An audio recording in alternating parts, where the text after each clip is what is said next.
All right, hey again, guys. I'm going to show you the next part of our 214 assignment where we're trying to make the multi-view drawing of your assembly with an exploded view. So yeah, these are back to the directions on Canvas. They will definitely change between now and the time you see this, but there is some good stuff from Project Lead the Way. They have these little boxes if you went to the website that talk about how to do certain things. And in this case, it's just how to get your drawing right. All right, so we should have that done already. And I've placed a base view, but we're gonna have to change some things here, okay? And we're gonna go over those changes. So eventually what we want is something that's gonna look a little bit like this, all right? Plus an exploded view, which we'll get to. But for now, let me find the file I was on, this one here. We need to do several things. For one, you need to change your document settings and make sure they are in inches, okay?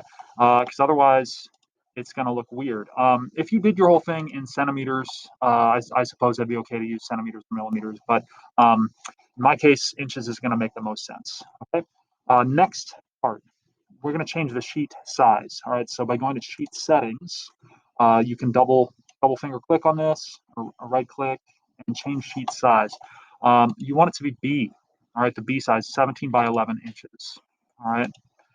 All right, there we go. That's much better. And now we need to start editing this drawing here.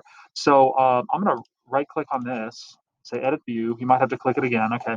And I'm going to change the scale to 1 to 3 and make it a little larger. You can play around with that. You basically want it to stay on this half of the page. So, just keep that in mind when you're trying to figure your scale out.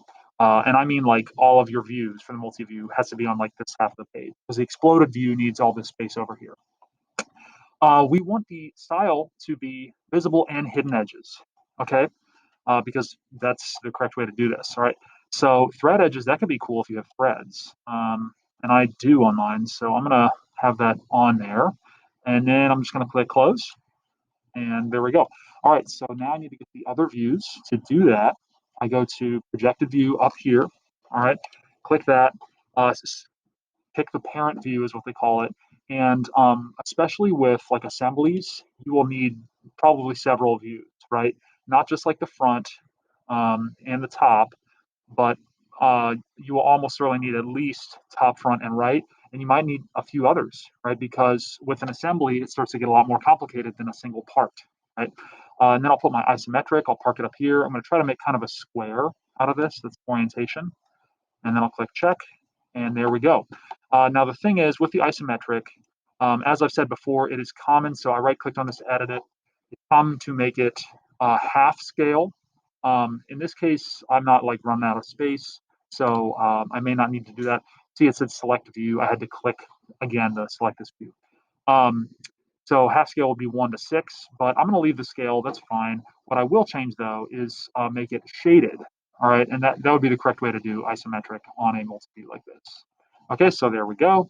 And then you're going to go about and start dimensioning things. All right, so you've dimensioned things in the past, so you could refer to videos for that. Here is an example of some dimensioned work. It can be a little bit painstaking, but oops, I went to the wrong one again. Yeah, you'll go through. Primarily, you use this tool, and just select what you want to dimension, and then dimension it. Okay, so I want to show, yeah, that circle there on the inside is 2.5 inches in diameter, right? And then that this outside circle is like 2.99 inches, right? So you click, and then you like place where you want it to go. Try to line them up, make them look nice, like one on top of the other. And don't forget, I'm gonna select this now, center marks. Okay, so if you have a circle, you need there to be a center mark, right? So now I've got that center mark there. I need one here, okay?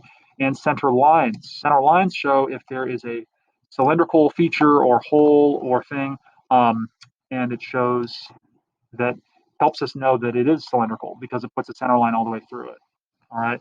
So I'd also want one here. All right. You see the center line went through there. Okay. Hopefully this gives you a good start on how you're going to dimension your thing. Don't feel like it needs to be quite as detailed as this at the end. It's a little busy. It's a little messy. And the thread node is really fancy. If you want to do a thread node, you do not have to do that.